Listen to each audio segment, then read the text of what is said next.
জীবিত অবস্থায় এরা সবাই তো মারা গেছে মেজরিটি। কি ধান্দা ছিল, কি স্বার্থ ছিল? আর যারা আজকে বলছে ওরা মিথ্যে কথা বলেছে স্বার্থের জন্য, কি স্বার্থ? স্বার্থটা বলুন, কি পেয়েছে তারা? তারা কি পেয়েছে? এবার এবার আমি একটা জিনিস জনগণকে বলবো, টু দ্য কান্ট্রিম্যান, তারা জাজ করুক, তারা কার কথা শুনবে। এই মানুষগুলো, ত্রৈলোক্য মহারাজ কি মেটেরিয়ালি পেয়েছেন সারা জীবন? He was taken to Delhi and he was poisoned there, and that dead body was sent back to Calcutta airport. কি পেয়েছেন তিনি? তো কার কথা বিশ্বাস? জনগণকে ঠিক করতে হবে তারা কার কথা বিশ্বাস করবে। ত্রৈলোক্য মহারাজ, বিপ্লবী লীলা রায়, সুনীল দাস, সুনীল গুপ্ত, এদের কথা? না যারা কালকে এসে dancing in the press telling something, and আমি তো বলছি এই লোকগুলোর প্রত্যেকের ব্যক্তিগত এজেন্ডা আছে। কাউকে কখনো দেখিনি on this subject in last 40 years, কখনো দেখিনি। জনগণই ঠিক করুক। এবং সব থেকে আমি হয়তো বলছি আরেকটা জিনিস বলি, আমি ভারতবর্ষের মানুষের এখনো মহাকালের জীবনকে অনুভব করার মতো অবস্থায় আসেনি, একথা বুঝবার মতো অবস্থায় আসেনি। একটা উদাহরণ দিই, বাইবেলের যিশু। বাইবেলের যিশু কি জন্মেছেন, উনি হঠাৎ জ্ঞানী হয়ে গেছেন, উনি খ্রিস্টানিটি প্রিচ করেছেন, এই তো বাইবেলের কথা, যার উপরে দাঁড়িয়ে আছে বাইবেল এবং গোটা খ্রিস্টান এম্পায়ার। এবার তুমি দেখবে এই যে টেক্সট অফ ইটস লাইফ নিয়ে কিন্তু গত 400-500 বছর ধরে মাঝে মাঝে একটা করে আর্টিকেল বেরিয়েছে, questioning the components of Bible, প্রত্যেক কিন্তু ক্রিটিসাইজড হয়েছে। এবং 18 এবং কেউ কিন্তু ভলিউম রাখার সাহস পায়নি, কারণ কিছু বেশি কিছু বলতে গেলে আইদার পয়জন্ড হয়ে যাবে, খুন হয়ে যাবে, অথবা জেল খাটতে হবে।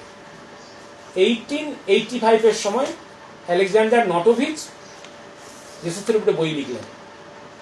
ইনি হচ্ছেন জারের সময়কার একজন জেনারেল, পরবর্তীকালে একজন রিসার্চ স্কলার। উনি বই লিখলেন জেসাসের উপরে।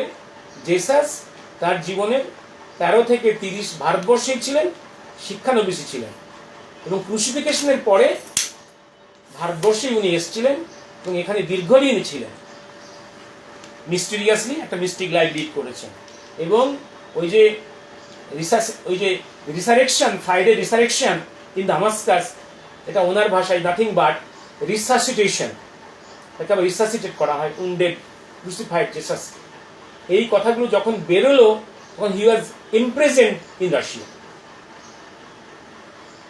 এবং এই বইটা প্রচার হতে সময় লেগে গেল আরো 15-20 বছর, বিভিন্ন ভাষা অনুদিত হলো।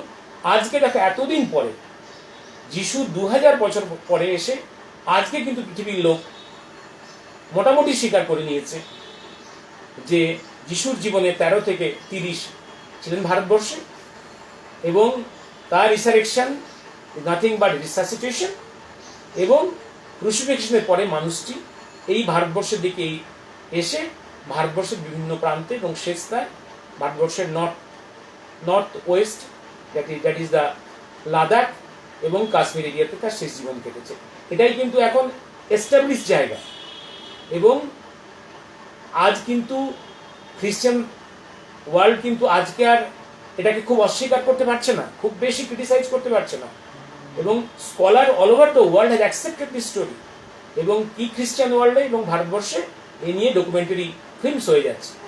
কিন্তু সুভাষচন্দ্রকে নিয়ে এবং মহাকালকে নিয়ে এই যে টানাপোড়েন চলেছে, এই চরম সত্যটাকে অনুধাবন করার এবং স্বীকার করার মতো মানসিক এবং ইন্টেলেকচুয়াল জায়গাতে কিন্তু ভারতবর্ষ মানুষ আসেনি এখন। It will take some time, but open mind নিয়ে থাকতে হবে, আরও পড়াশুনো করতে হবে। ওই 2-4 দিন 2 বছর পরে নেতাজি সুভাষচন্দ্র আর মহাকাল পর্যায়ে বোঝা যাবে না। It will need decades of sacrifice in collecting documents, reading the documents, and a true honest interpretation. এবং যাদের বলছি তো, যাদের পেছনে কালি আছে, তাদের পক্ষে এই মহাকাল পর্যায়ে, ভগবানজি পর্যায়ে নেতাজির জীবনের অনেক সত্যকে গ্রহণ করা খুব মুশকিল হবে। কারণ সেই সত্যকে যদি স্বীকার করে, তাহলে তাদের জীবনের যে ক্রাইমস, এক্সপোজড হয়ে যাবে। এবং এই জায়গাটা তারা বুঝে গেছে এবং তাদের ভয় থাকবে। বাইবেলের যেমন ভয় ছিল, ক্যাথলিক ওয়ার্ল্ডের পোপের যেমন ভয় ছিল, ভ্যাটিকানের ভয় ছিল, কারণ যে মুহূর্তে যিশুর জীবনের সত্যটা বেরিয়ে আসবে, ভ্যাটিকানের স্ট্রেংথটা অনেক উইক হয়ে যাবে। ঠিক তেমনি এখানে যারা নেতাজিকে নিয়ে করে খাচ্ছে বা নেতাজির বিরুদ্ধে যারা সারা জীবন যে পার্টি বা ব্যক্তিরা অনেক কিছু করে গেছে, তারা বিভিন্ন ফর্মে, ইভিন নেতাজির প্রেমীর ফর্মেও তারা কিন্তু এই সত্যটাকে প্রকাশের অপোজ করবে, এটাই স্বাভাবিক। আর জনগণকে এইটুকুই বলি, এই সাবজেক্টটা বুঝতে গেলে ইট নিডস এ ডেডিকেশন। জনগণই ঠিক করুক কোন ভার্সানটা সে গ্রহণ করবে। যারা সারা জীবন স্যাক্রিফাইস করেছে, কিছু বক্তব্য রেখে গেছে তাদের বক্তব্য, যারা গতকাল এসে সাবজেক্টে এসে যারা dancing in the political forums and press clubs, তাদের কথা। এই বলে শেষ করি আজকে।